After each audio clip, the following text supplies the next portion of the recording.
What it is, y'all, it's your old boy Pilkin. We need to talk today about Wistoria episode 9 versus chapters 13 and 14 of the manga, because there's some interesting stuff going on here. Now, first things first, I say it's chapter 13 to 14. This is a weird one because it does take place over like the last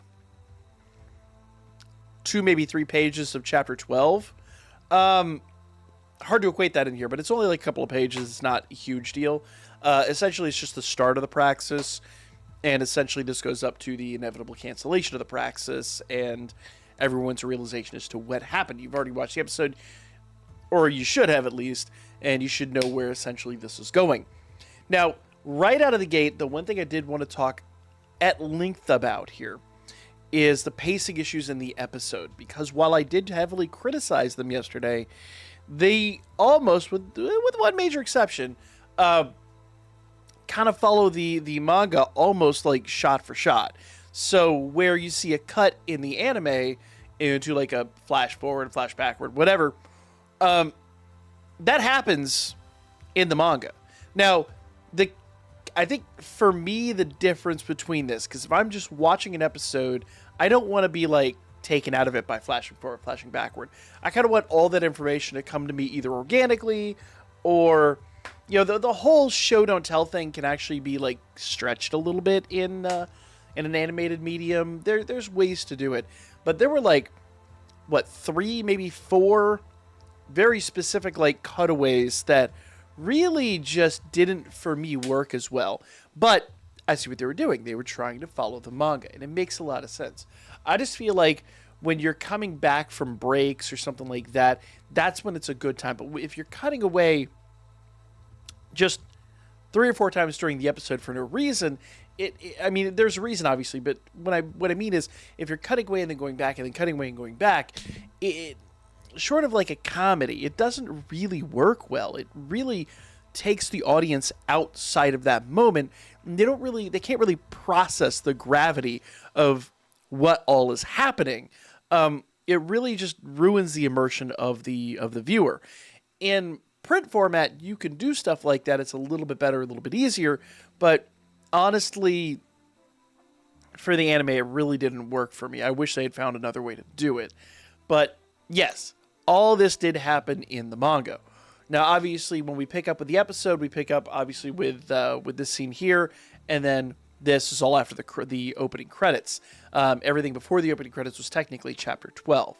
But as you guys know, everyone's just basically doing their thing in the dungeon. They're fighting mobs, no big deal. And this is when you find out that Will's kind of an outcast here. He doesn't really have a huge place to kind of stand out, and everybody's using the search magic to kind of find mobs in the dungeon. In fact, Will is kind of, blindsided by this mob, and the elf dude just takes him out, just wipes him out. So Will kind of has like a little like mini existential crisis here, where everyone's kind of like, yeah, he's kind of ain't great, is he? And old girl's like, yeah, he might work, maybe, probably, I assume. And you see that thing from the anime, which the little arrows go through him. All that happens right here, and I love it. I love the way they animated that. It was fantastic. Absolutely fantastic. And here you can see where the wands are just absorbing the magical power. Now, we're absorbing the monster's energy. The one big thing I want to point out here is in the manga, or in the anime, Will's basically picking up pieces of the monsters, and he has a little exposition moment where he explains everything for everyone there. Here, Colette is the one who actually says it, and I did say in the anime, I don't remember Colette being there, and this is like the one frame she's in. Even when they like descend into the dungeon, they did animate her, but I don't remember it in the manga. I don't remember her being there in the manga, so I don't know if that was just an omission or something like that, or I just don't remember that chapter as well. But this is like the first time you really see her, because prior to this, she's just nowhere to be seen. Actually, I take that back. She is right there. But it's just, it is what it is. So Colette's explaining that he has to collect everything rather than a little exposition moment. Just one of the minor differences. And if I'm honest, I kind of feel like it was more successful in the anime as like internal monologue exposition rather than Colette straight up calling him out. Almost feels a little rude, a little unnecessary. I don't know. It's hard to explain. But when everyone's like, you're at a party now, blah, blah, blah. They're basically giving him crap for not being magical. But that's, the normal. And he's kind of starting to look at how everyone's doing their specific thing and beginning to realize, like, oh, this is not great. Like, I'm definitely out of my depth. But we'll see. That's actually not true here in a moment. Of course, and this is where they find out that, the praxis has been going on for a day now, and old boy uses his fire illusion to basically give them a place to rest temporarily, and Will distributes the rations. All this really just goes down very similar to how it does in the anime. And actually, I kind of like glossed over this yesterday in the review, but this is actually pretty important for something that happens later. This whole setup with the elven dude is just, all this is for payoff at the end of the chapter and beginning of the next chapter. So he mentions that he doesn't deem anyone worthy but the leader, and then we start to get the some more of the background here. So I think in the anime they called her, I don't know. I'd have to go back and listen to the word that they used, but here it says princess, the other one says queen, whatever. The elvish, matriarch, is basically the Magia. So, here's Colette. I can't remember her name. Anyway, the girl who put this together, she's explaining there's basically a Cerberus monster that we got to take down. He's worth tons of points. He's further on down the dungeon, and everything really here goes down almost identically to how it does in the anime. In fact, a lot of these shots like this are shot for that right there specifically, shot for shot recreated in the anime exactly how they are in the manga, so it all makes sense. Now, this is another cutaway here, and once again, I do say this works really well in the manga, but in the anime, I kind of wanted, I don't know, if this was like a commercial break or something, sure, but it's not. It's just another cutaway. But in the manga, it works. They're setting up this dude and his headless little familiar thing there, which is, in my opinion, significantly more creepy in the manga. This thing is really creepy, and we see it does the little writing thing here, just like it does in the anime. So everything there's very similar. No major changes here whatsoever. And of course, they get to the 10th floor, and they're like, everything has been taken out. What is going on? Technically, no one should be there before them, right? They're fast tracking to the Cerberus monster, and everything has been wiped out. Now, this is another major difference that I want to point out, because in the anime, they can't be this graphic. Now, there's been a lot more blood and stuff in the anime. This scene right here shows that they were torn apart. Now, in the anime, there's just two pieces. It's two pieces of meat. Here, you could literally see where something is torn, little shreddings and things like that. This is a visceral image. Now, normally, I will say the anime is a lot more visceral and a lot more in-depth and all that than the manga ever has been. But this is the rare exception to the rule, where the manga went way further than the anime did. And I can't imagine the anime would even be allowed to do this. So, take that in right there. Because that's gruesome. Imagine what it would take to take, a piece of meat and just rip it apart like that. Just, unsettling. Cool. I love the imagery. The imagery is fantastic, but let's be real, pretty darn unsettling when you start thinking about it.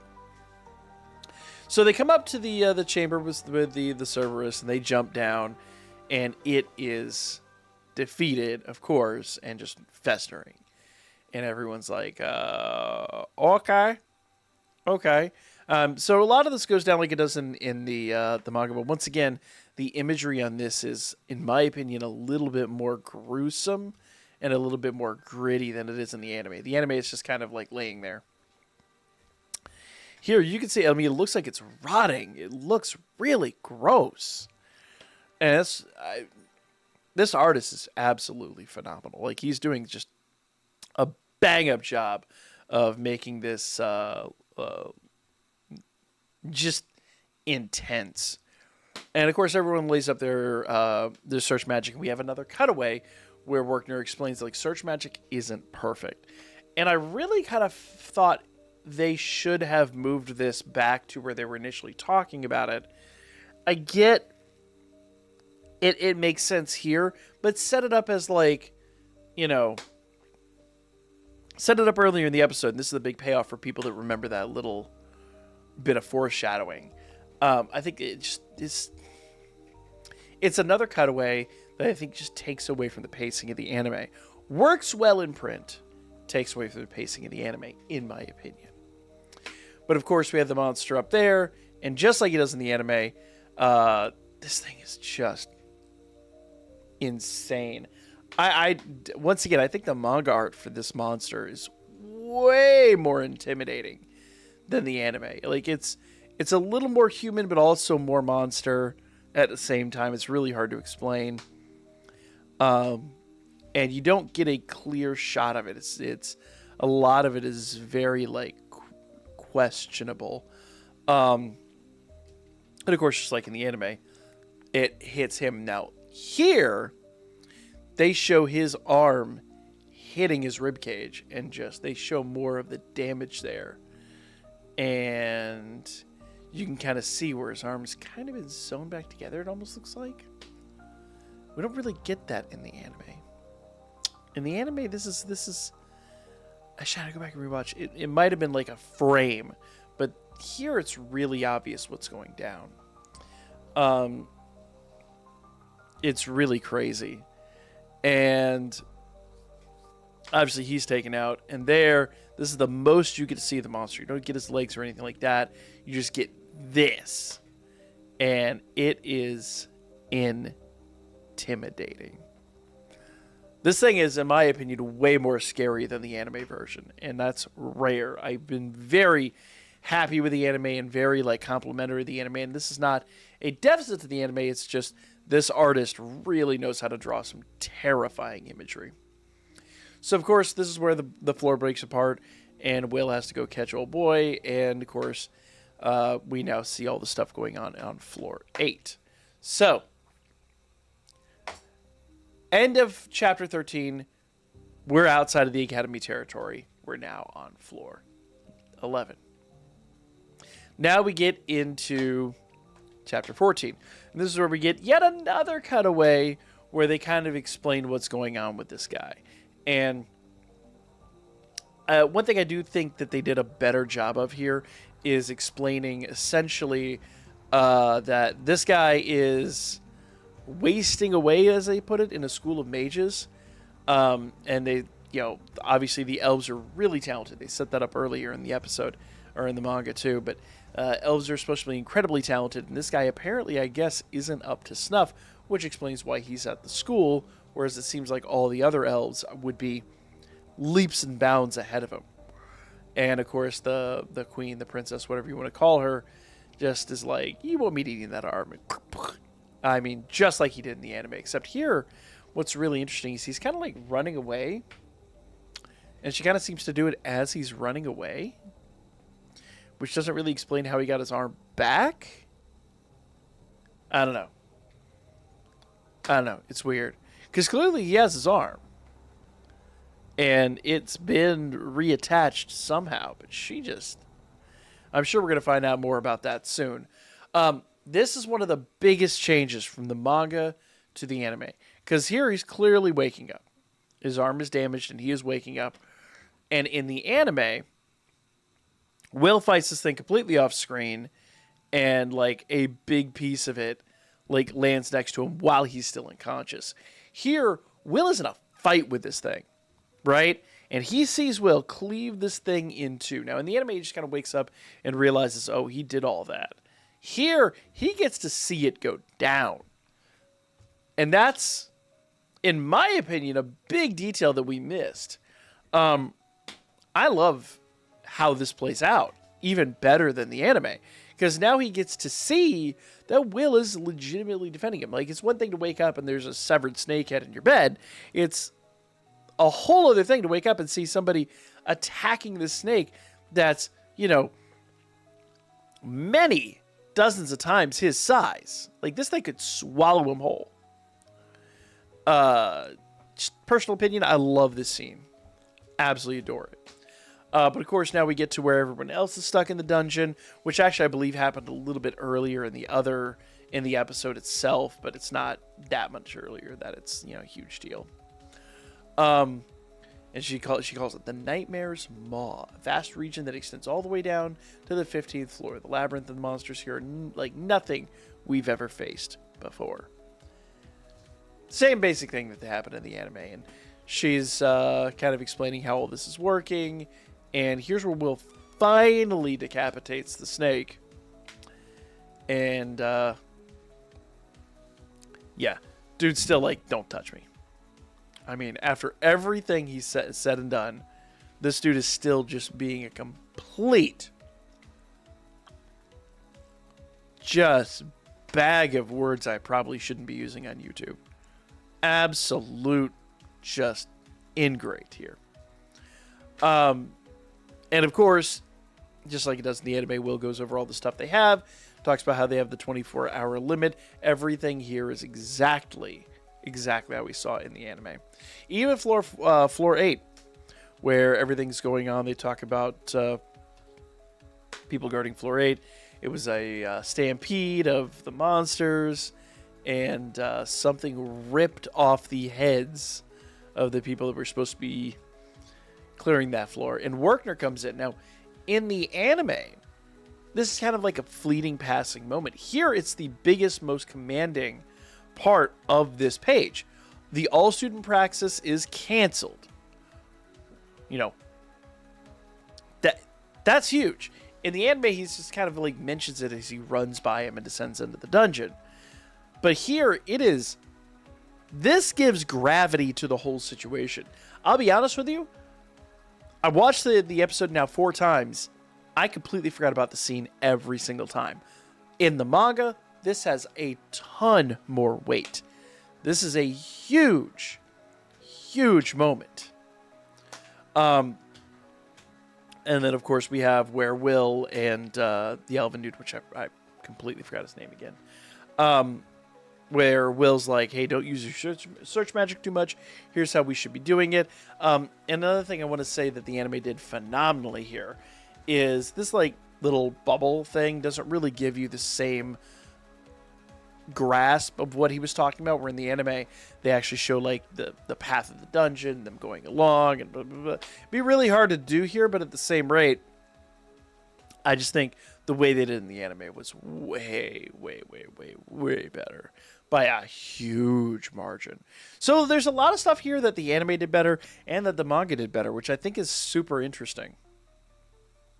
And of course, he's like, how can you be so positive? And he's like, I've been stuck in the dungeon tons of times. It is what it is. And of course, we have these big pig beasts that show up. And one thing I want to say here, so everything right now just kind of looks like the episode, but check this out. Here comes that big dude, and he of course knocks him back, and Will is just dispatching them. But check this out. When he comes in for the next time, and old boy puts up his, you kind of get a little first glimpse of it here. He puts up the illusion magic, but the thing he's not paying attention to is that this thing is, for all intents and purposes, blind. And I mean, it is. And it doesn't care about the illusion magic. It has no idea that this is going on, and just dashes through. And check this out. That maw. The fact that his mouth can do that, and I get it's probably exaggerated for the sake of giving this, gravity and weight, but in my mind, I'd like to think that they can just unhinge their jaw like that. And that's what makes them utterly terrifying, because he could swallow them whole. And while you would normally think, oh, that's just, drawn that way, it's not supposed to be like that, look at how big the mouth is there when Will nails it with the sword.